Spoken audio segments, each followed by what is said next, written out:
जय सद्गुरुदेव, जय पद शरणम। मेरे सद्गुरु की वाणी परम संत महात्मा यशपाल जी महाराज का प्रवृत्ति में निवृत्ति गृहस्थ धर्म के लिए श्रीमद् भगवद गीता का गीता सुधा भाष्य अध्याय 8 श्लोक 7। तस्मात् सर्वेषु कालेषु मामनुस्मर्युध्य च मयर्पितमनो बुद्धिर्मा मे वैश्यस्य संशयम्। इसलिए हे अर्जुन, तू सर्वकाल अर्थात सदैव ही मेरा स्मरण करता रह और युद्ध कर। मुझ में मन और बुद्धि अर्पण करने से युद्ध करने पर भी मुझ में निसंदेह आ मिलेगा। जिस बात का हम रात दिन अभ्यास करते हैं वह हमसे क्यों न चिपकी रहेगी।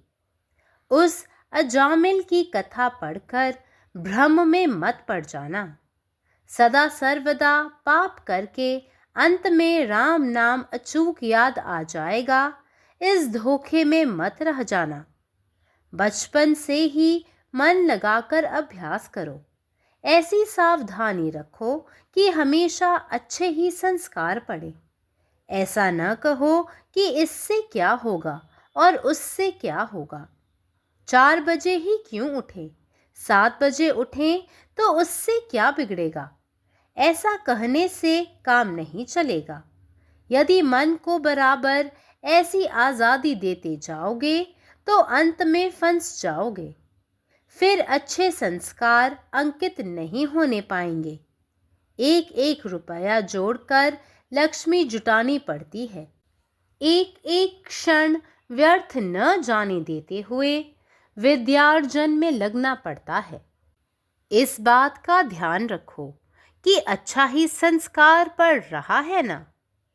हमारी हर एक कृति हमारे मानस पटल पर संस्कार गढ़ती है। दिन अच्छी तरह बीता तो भी स्वप्न में बुरे विचार आ जाते हैं।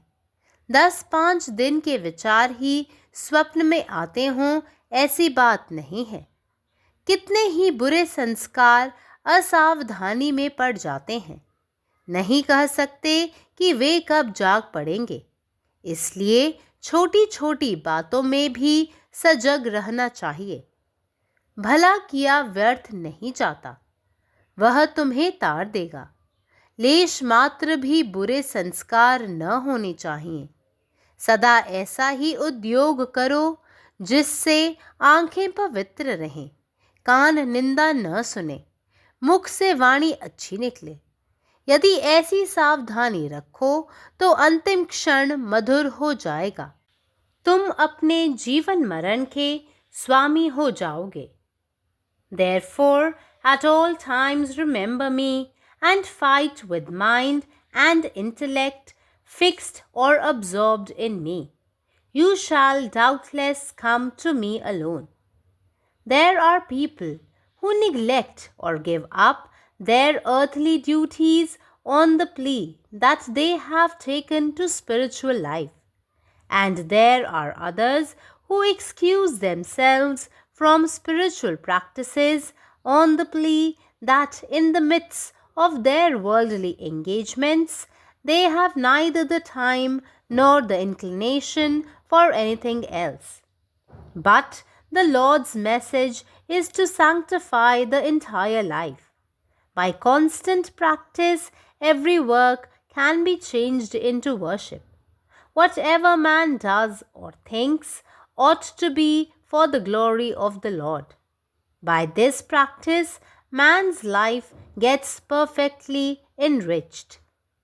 No religion can continuously serve the society unless it gives its faithful followers instructions and guidance on how best they can live their day-to-day life. Religion is not divorced from life in Hinduism. Mahatma Gandhi was the apostle of real Hindu religion of our times. If religion is separated from life, both of them will die away. Even while living through the turmoils of existence, a true seeker must learn to keep continuously his mind upon the awareness of his real nature, Atman. All who desire to reach it should keep body, mind, and speech under control and give up all objects of sensuality so that only pure and spiritual sanskars are stored in their mind. Men and women who die, having controlled the senses and uttering the sacred syllable Om or name of the Lord, and remembering Him alone as they depart, reach the supreme state. Lord declares, those whose mind is not distracted by other thoughts at the time of death, they are definitely bound to come to me. To come to me is only means of breaking the vicious cycle of birth and death. The man of constant awareness of his divine self will be acting in the world as a mastermind. All his actions soaked in selflessness, all his thoughts flavored with love, and all his feelings nurtured in kindness. This is not possible merely by putting some mark on the forehead or by keeping the hair on the head in a particular fashion. Wearing a thread across the trunk is no guarantee for spiritual evolution. These physical rituals can be useful only if we know how to use them. Lord Krishna very clearly and empathetically says that an individual who lives a life of battle to win righteous profits, in his constant remembrance of the Lord, his mind and intellect get absorbed in me. As you think, so you become. You shall come to me. When once the mental equipment gets soaked in the self through the process of constant concentration and meditation, only Atman, the real truth, remains. Om. जय गुरुदेव. जय पदश्री. अध्याय 8 श्लोक 7. म्हणून हे अर्जुना, तू सदैव माझे स्मरण कर आणि युद्ध कर. मा मनुस्मर युद्धच. आपले मन आणि बुद्धी मला समर्पित केल्याने तू युद्धातही निस्संशयपणे माझ्यापर्यंत पोहोचशील. ज्या गोष्टींचा आपण रात्रंदिवस अभ्यास करतो किंवा सराव करतो ती आपल्यात का टिकून राहत नाही? अजामिलची कथा वाचून उगीच फसू नकोस. वारंवार पाप केल्यानंतर तुला रामाचे नाव निश्चितपणे आठवेल या भ्रमात राहू नकोस. बालपणापासूनच निष्ठेने अभ्यास कर. नेहमी चांगली मूल्ये अंगी बाळगण्याची काळजी घे. याने किंवा त्याने काय होईल असे म्हणू नकोस. आपण पहाटे 4 वाजता का उठावे, 7 वाजता उठल्याने काय नुकसान होणार आहे, अशा विधानांचा काहीच उपयोग होत नाही. जर तू तुझ्या मनाला असे स्वातंत्र्य देत राहिलात तर तू अखेरीस त्यातच अडकून पडशील. मग चांगल्या सवयी मनात रुजणार नाहीत. आपल्याला प्रत्येक पैशाची बचत करून संपत्ती जमा करायची आहे. आपल्याला शिकण्यासाठी स्वतःला वाहून घ्यायचे आहे. एकही क्षण वाया जाऊ न देता आपण चांगल्या सवयी अंगी बाळगत राहाव्या आणि जाणीव ठेवावी. आपली प्रत्येक कृती आपल्या मनात ठसा उमटवते. दिवस चांगला गेला तरी वाईट विचार आपल्या स्वप्नात येतात. केवळ 10 किंवा 5 दिवसांचेच विचार आपल्या स्वप्नात येतात हे खरे नाही.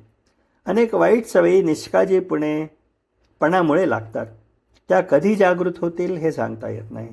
म्हणून आपण लहान सहान गोष्टींमध्येही दक्ष राहिले पाहिजे. सत्कर्मे कधीच वाया जात नाहीत. ती तुमचे रक्षण करतील. अगदी लहानशी वाईट सवय लागता कामा नये. आपले डोळे नेहमी शुद्ध, कान निंदामुक्त आणि तोंडातून चांगले शब्द निघतील असाच प्रयत्न करायला पाहिजे. जर तू अशी सावधगिरी बाळगली तर तुझे अंतिम क्षण गोड आणि मधुर असतील. तू तुझ्या जीवनाचे स्वामी राहशील आणि मृत्यूवर तुझी विजय होईल.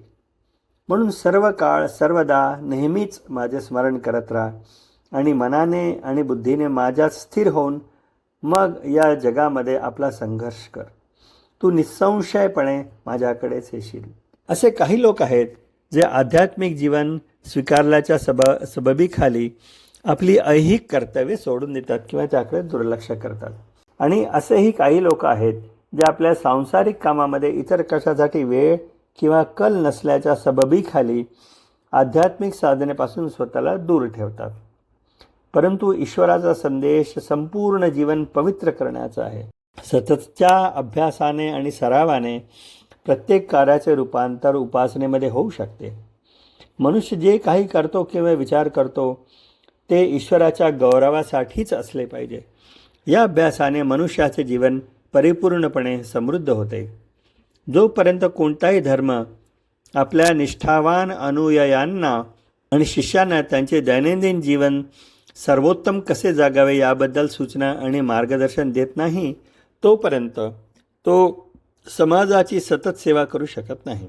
हिंदू आणि सनातन धर्मात धर्मजीवनापासून विभक्त नाही. महात्मा गांधी हे आपल्या काळातील खऱ्या हिंदू धर्माचे प्रेषित किंवा वैष्णव होते. जर धर्म जेव्हा जीवनापासून वेगळा झाला तर दोन्ही नष्ट होतील. अस्तित्वाच्या उलथापालथीमधून जगत असतानाही एक खरा साधक आपले मन सतत आपल्या खऱ्या स्वरूपाच्या आत्म्याच्या जाणीवेवर केंद्रित करायला शिकला पाहिजे. ज्यांना ते प्राप्त करण्याची इच्छा आहे त्या सर्वांनी शरीर, मन आणि वाणी नियंत्रणात ठेवावी आणि सर्व इंद्रिय सुखांचा त्याग करावा, जेणेकरून आपल्या मनात केवळ शुद्ध आणि आध्यात्मिक संस्कार असे साठवले जातील. जे स्त्री पुरुष इंद्रियांवर नियंत्रण ठेवून पवित्र ओम किंवा भगवंताचे नाव उच्चार करत जातात किंवा आपल्या एकनिष्ठ आपल्या इष्टदेवाशी स्मरण करत असतात, ते मृत्यूच्या वेळी त्याचे स्मरण करत मृत्यू पावतात. ते माझ्याजवळच येतात आणि परमावस्थेला पोहोचतात. भगवंत घोषित करतात, ज्यांचे मन मृत्यूच्या वेळी इतर विचारांनी विचलित होत नाही ते निश्चितपणे माझ्याचकडे येतात. माझ्याकडे येणे हेच जन्माचे आणि मृत्यूचे दुष्टचक्र तोडण्याचे एकमेव साधन आहे. जो मनुष्य आपल्या दिव्य आत्म्याच्या सतत जाणीवेने वावरतो तो जगात एका प्रज्ञावान व्यक्तीप्रमाणे वागतो. त्याची सर्व कर्मे स्वार्थतेने ओतप्रोत, सर्व विचार प्रेमाने भरलेले आणि सर्व भावना दयेने पोषित झालेल्या असतात. हे केवळ कपाळावर एखादे चिन्ह लावल्याने किंवा डोक्यावरील केस विशिष्ट पद्धतीने ठेवल्याने शक्य होत नाही. शरीरावर धागा बांधणे हे आध्यात्मिक उन्नतीची हमी देत नाही. हे शारीरिक विधी तेव्हाच उपयुक्त ठरू शकतात जेव्हा आपल्याला त्याचा उपयोग कसा करावा हे माहीत असते. भगवान श्रीकृष्ण अतिशय स्पष्टपणे आणि जोर देऊन सांगतात की जो मनुष्य धर्माचा लाभ मिळवण्यासाठी संघर्षमय जीवन जगतो तो भगवंताच्या निरंतर स्मरणात राहून त्याचे मन आणि बुद्धी माझ्यात विलीन होते. जसा विचार करशील तसाच तू होशील. तू माझ्याकडे येशील. एकदा का मानसिक शक्ती आत्म्यात विलीन झाली की निरंतर एकाग्रता आणि ध्यानाच्या प्रक्रियेद्वारे केवळ आत्मा म्हणजेच खरे सत्य हे शिल्लक राहते. जय गुरुदेव, जय పదశరణం. నా సద్గురు సందేశం గీతాసుధ పరసత్ మహాత్మా శ్రీ ఎస్పాజీ మహారాజు వారి ప్రతిపాదించబడిన ప్రవృత్తిలో నివృత్తి గృహస్థ మార్గంలో గీతా భాష్యము అధ్యాయము 8 అక్షర పరబ్రహ్మ యోగము శ్లోకము 7 తస్మాత్ సర్వేషు కాలేషు మా మనుస్మరయుజ్య చ మయ్యర్పిత మనోబుద్ధి మామే వైశస్య సంశయ. అందుచేత అర్జున నీవు సర్వకాలములందు అనగా నిరంతరము నన్నే స్మరిస్తూ ఉండు. అలాగే యుద్ధం చేయి. నాకే మనసును బుద్ధిని అర్పించి యుద్ధం చేసినా కూడా నిస్సందేహముగా నన్నే పొందేదవు. ఏ విషయాన్ని మనం రాత్రి పగలు అభ్యసిస్తామో అది మన నుండి ఎందుకు దాగి ఉంటుంది? అజామిళుని కథ చదివి భ్రమలో పడవద్దు. సదా సర్వదా పాపాలు చేసినా కూడా చివరిలో రామనామం తప్ప జ్ఞాపకం వస్తుంది అనేటువంటి భ్రమలో పడవద్దు. చిన్నతనం నుండే మనసు పెట్టి అభ్యాసం చేయాలి. ఎటువంటి జాగ్రత్త కలిగి ఉండాలంటే నిరంతరం మంచి సంస్కారాలే ఏర్పడాలి. దీంచే ఏమవుతుంది దాంచే ఏమవుతుంది అనద్దు. 4 గంటలకు ఎందుకు లేవాలి? 7 గంటలకు లేస్తే దానివల్ల పోయేదేమిటి అలా చెబితే పని జరగదు. ఒకవేళ మనసుకు కానీ అలా స్వాతంత్రం ఇచ్చావనుకో, చివరిలో చిక్కుల్లో పడిపోతావు. పిమ్మట మంచి సంస్కారాలు అంకితం కానేరవు. ఒక్కొక్క రూపాయిని కలిపి ధనాన్ని పోగు చేయవలసి వస్తుంది. ఏ ఒక్క క్షణం వ్యర్థంగా పోనీక ప్రతి ఒక్క క్షణము విద్యార్జనకు అంకితం చేయవలసి ఉంటుంది. మంచి సంస్కారాలు పడుతున్నాయా లేదా అనే విషయంపై దృష్టి పెట్టాలి. మన ప్రతి పని మన మనోపట్లంపై సంస్కారాన్ని ముద్రిస్తుంది. పగలు ఎంతో బాగుగా గడిచినా కూడా స్వప్నంలో చెడు ఆలోచనలు వస్తూ ఉంటాయి. 5 నుంచి 10 రోజులు ఆలోచనలు మాత్రమే స్వప్నంలో వస్తాయి అనేటటువంటిది ఏమీ లేదు. అవి ఎప్పుడు మేలుకుంటాయో చెప్పలేము. అందుచేత చిన్న చిన్న విషయాల పట్ల కూడా జాగ్రత్తతో ఉండాలి. మంచి చేస్తే వృధా కాదు, అది నిన్ను తరింపచేస్తుంది. లేసి మాత్రం కూడా చెడు సంస్కారాలు ఏర్పడకూడదు. నిరంతరము అదే పనిలో ఉండు. ఆ పనులచే కన్నులు పవిత్రంగా ఉండాలి.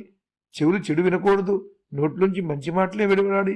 ఈ విధంగా జాగ్రత్తలు కలిగి ఉన్నట్లయితే అంతిమ క్షణాలు మధురమవుతాయి. నీవు నీ జీవన మరణాలకు నువ్వే స్వామి అవుతావు. అనగా జనన మరణాలు నీ ఆధీనంలోనే ఉంటాయి. పరమాత్మ నీవే ఉన్నావు, నీ ഇഷ്ടമേ నెరవేరాలి. జై സദ്ഗുരുദേവ്, ജയ് ബസരണം. സദ്ഗുരുവിൻ്റെ സന്ദേശം. അധ്യായം 8, ശ്ലോകം 8. അഭ്യാസയോഗയുക്തേൻ ചേതസ നാന്യഗാമിന പരമം പുരുഷം ദിവ്യം യാതി പാർത്ഥാനുചിന്തൻ. ഹേ പാർത്ഥ, ഒരു അഭ്യാസി മറ്റെവിടെയും അലയാത്ത സ്ഥിരമായ മനസ്സോടെ എന്നെ നിരന്തരം ധ്യാനിച്ചുകൊണ്ട് യോഗാ പരിശീലനത്തിൽ ഏർപ്പെട്ടാൽ അങ്ങനെയുള്ള അന്വേഷകൻ പരമമായ ദിവ്യത്തെ പ്രാപിക്കുന്നു. ഒരു പ്രത്യേക പ്രവൃത്തിയെ സമർപ്പണബോധത്തോടെ ആവർത്തിച്ച് ചെയ്യുന്ന പ്രവൃത്തിയാണ് അഭ്യാസം. അഭ്യാസത്തിലൂടെ സംസ്കാരങ്ങൾ ശേഖരിക്കപ്പെടുന്നു. സംസ്കാരങ്ങൾ പക്വത പ്രാപിക്കുമ്പോൾ അവ ഒരു ശീലമായി മാറുന്നു, അതായത് ഒരു സ്വഭാവമായി മാറുന്നു. അപ്പോൾ യാന്ത്രികമല്ലാത്ത പ്രവൃത്തി പരിശീലനമില്ലാതെ തന്നെ പൂർത്തീകരിക്കാൻ തുടങ്ങുന്നു. എന്നാൽ ഇതിന് നിരന്തരമായ പരിശീലനം ആവശ്യമാണ്. ശിവഭഗവാനെ അഭിഷേകം ചെയ്യുകയാണെങ്കിൽ 24 മണിക്കൂറിൽ 2 ബക്കറ്റ് വെള്ളം എന്ന കണക്കെ വേണം അഭിഷേകം നടത്താൻ. അപ്പോൾ ഒരു ചോദ്യം ഉയരാം, എന്തുകൊണ്ട് ശിവന്റെ മേൽ ഒരേ സമയം 2 ബക്കറ്റ് വെള്ളം ഒഴിച്ചുകൂടാ? ഒരേ സമയം വെള്ളം മുഴുവൻ ഒഴിച്ചാൽ ദൗത്യം വിജയിക്കുമോ? ഒരു തുള്ളി വെള്ളം ഒഴിക്കുന്നത് ആരാധനയാണ്. സംസ്കാരങ്ങളുടെ ഒരേ പ്രവാഹം തുടർച്ചയായി ഒഴുകണം. അത് തന്നെ രാവിലെയും ഉച്ചയ്ക്കും സംസ്കാരങ്ങൾ ഒരേപോലെ, വൈകുന്നേരവും അതേപോലെ, ഭക്ഷണം കഴിക്കുമ്പോഴും ഉറങ്ങുമ്പോഴും ഒരേപോലെ, പകലും രാത്രിയിലും ഒരേപോലെ, ഇന്നും നാളെയും ഈ വർഷവും അടുത്ത വർഷവും ജീവിതത്തിൽ എപ്പോഴും അതേപോലെ, മരണത്തിലും ഒരേപോലെ. ജീവിതത്തിലുടനീളം സംസ്കാരങ്ങളുടെ അത്തരമൊരു ദിവ്യപ്രവാഹം തുടർച്ചയായി ഒഴുകണം. അത്തരമൊരു ഒഴുക്ക് തടസ്സമില്ലാതെ തുടർന്നാൽ മാത്രമേ നമുക്ക് ഒടുവിൽ വിജയിക്കാനാവൂ. സംസ്കാരങ്ങളുടെ ഒഴുക്ക് ഒരേ ദിശയിലേക്കായിരിക്കണം. ഒരു പർവ്വതത്തിൽ വീഴുന്ന വെള്ളം പല ദിശകളിലേക്ക് ഒഴുകിയാൽ അത് ഒരു നദിയായി മാറാൻ കഴിയില്ല. നേരെ മറിച്ച് എല്ലാ വെള്ളവും ഒരേ ദിശയിലേക്ക് ഒഴുകിയാൽ അത് ഉറവയിൽ നിന്ന് അരുവിയിലേക്കും, അരുവിയിൽ നിന്ന് നദിയിലേക്കും, നദിയിൽ നിന്ന് കടലിലേക്കും ഒഴുകിയെത്തും. ഒരു ദിശയിൽ ഒഴുകുന്ന വെള്ളം മാത്രമേ സമുദ്രത്തിലെത്തൂ. എല്ലാ ദിശകളിലേക്കും വെറുതെ ഒഴുകിപ്പോകുന്ന വെള്ളം അങ്ങനെ തന്നെ വറ്റിപ്പോകും. സംസ്കാരങ്ങളുടെ സത്യം ഇതാണ്. സംസ്കാരങ്ങൾ വന്നുപോയാൽ എന്താണ് പ്രയോജനം? ജീവിതത്തിൽ സംസ്കാരങ്ങളുടെ ശുദ്ധമായ ഒഴുക്ക് തുടർച്ചയായി ഒഴുകിയാൽ അവസാനം മരണം ഒരു മഹത്തായ പ്രവാഹമായി തോന്നും. അത്തരം പരിശീലനത്തിലൂടെ കർമ്മയോഗം മനസ്സിനെ ശുദ്ധീകരിക്കുകയും ശക്തിപ്പെടുത്തുകയും ചെയ്യുന്നു. അത്തരം പരിശീലനത്തിലൂടെ നിങ്ങളുടെ മനസ്സിനെ പരമാത്മാവിൻ്റെ പാതയിലേക്ക് നയിക്കണം. അപ്പോൾ മനസ്സും ശരീരവും നിലനിൽക്കുകയോ നശിക്കുകയോ ചെയ്താലും ഒരു ദോഷവും ഉണ്ടാവുന്നില്ല. ഗംഗാജലം സമുദ്രത്തിൽ ലയിച്ച് ഒന്നാകുന്നത് പോലെ ഏകാഗ്രത നേടിയ ശേഷം മനസ്സ് പ്രവണതകളിൽ നിന്ന് മുക്തമാവുകയും ഏകത്വത്തിൽ ഒന്നാവുകയും ആത്മാവ് ഈശ്വരനെ നേടുന്നതിൽ ആത്യന്തിക ക്ഷേമം നേടുകയും ചെയ്യുന്നു. പരമാത്മാവ് നീ തന്നെ, നിന്റെ ഇഷ്ടം പൂർണ്ണമാകട്ടെ. ജയ് സദ്ഗുരുദേവ്, ജയ് പതിശരണം. തസ്മാത് സർവേഷു കാലേഷു मामनुस्मर युद्ध च मयि अर्पित मनोबुद्धिर मामे वैश्यस्य संशयम। एहि कारण हे अर्जुन, अहाँ सर्वकाल माने सदिखन हमर स्मरण करैत रहू आ युद्ध करू। मौन आ बुद्धि हमरा अर्पित कऽ देला पर युद्ध करैतो अहाँ निसंदेह हमरे में आबि मिलब। जाहि गप के हम राति दिन अभ्यास करैत छी से हमरासँ किएक नहि जुड़ल रहत। अजामिल के कथा पढ़ि कऽ भ्रम में नहि पड़ू। सदिखन पाप करैत रहब आ अंत में राम नाम अपने आप मौन पड़ि जायत। आइ भ्रम में नहि रहू। बच्चेसँ मौन लगा कऽ अभ्यास करू। एहन सावधानी राखू जे सदिखन नीक संस्कार पड़य। ई नहि कहू जे एहिसँ की हैत, ओहिसँ की हैत, 4 बजे किएक उठी, 7 बजे उठलासँ की बिगड़ि जायत। एहन सोचसँ काज नहि चलत। जँ मोन के एहन आजादी दैत रहब तऽ अंत में फँसि जायब आ नीक संस्कार अंकित नहि हैत। जेना एक एक रुपैया जोड़ि कऽ धन संचय करऽ पड़ैत अछि, ओहिना एक एक क्षण व्यर्थ नहि कऽ कऽ विद्या अर्जन करऽ पड़ैत अछि। एकर ध्यान राखू जे हम नीके संस्कार अर्जित कऽ रहल छी कि नहि। हमर प्रत्येक क्रिया हमर मानस पटल पर संस्कार अंकित करैत अछि। भरि दिन नीको बितला पर स्वप्न में कहियो काल बेजाय विचार आबि जाइत अछि। ई जरूरी नहि अछि जे मात्र 10-5 दिन के गप सब स्वप्न में आबैत हुए। बहुत रास खराब संस्कार सब असावधानी में पड़ि जाइत अछि। ओ कखन उठत मोन में ई कहल नहि जा सकैत अछि। एहि कारण छोट गप सब में सेहो सजग रहनाइ बड़ जरूरी अछि। नेकी कखनो बेजाय नहि जाइत अछि, ओ अहाँके तारि दैत अछि। कनिको खराब संस्कार नहि रहबाक चाही। सदिखन एहन प्रयास करू जे आँखि पवित्र रहय, कान निंदा नहीं सुने आ मुख से सदैव मधुर वाणी निकले। जो एहन सावधानी राखब तऽ अंतिम क्षण मधुर भऽ जायत। अहाँ अपन जीवन आ मरण दुनू के स्वामी भऽ जायब। अखिल भारतीय संत मत सत्संग पंजीकृत दिल्ली, मुख्यालय B20 CC colony, Rana Pratap बाग के सामने, दिल्ली। सत्संग आश्रम संत यशरूप तपोभूमि परिसर, अनंगपुर, जिला फरीदाबाद, हरियाणा।